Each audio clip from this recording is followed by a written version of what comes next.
Now, with different severities of condition, the key here is not to blow harder than what you actually feel like you can do.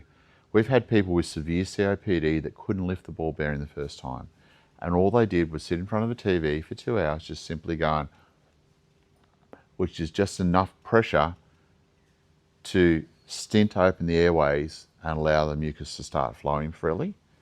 But after 2 hours, their lung capacity had improved enough that they were able to lift the ball bearing for the first time. They were able to use the effectiveness of the device, but didn't try to blow too hard to strain their airway muscles, which, if you're looking at someone who's got severe asthma, severe COPD or bronchiectasis, can actually induce an exacerbation. And this is a common thing around the world and misunderstanding, even by medical professionals. So the key here, blow consistently. If it's still too hard to lift the ball bearing, one is if you buy the low lung device, which is recommended for mild to severe conditions, you can actually change the ball bearing out. If you still can't lift the ball bearing, just blow until you get that resistance, then release.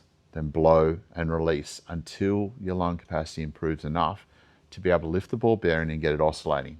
If you start with a small ball bearing, get to a point where you're comfortable, it continues to go, and then you basically change to the larger ball bearing, and they're interchangeable.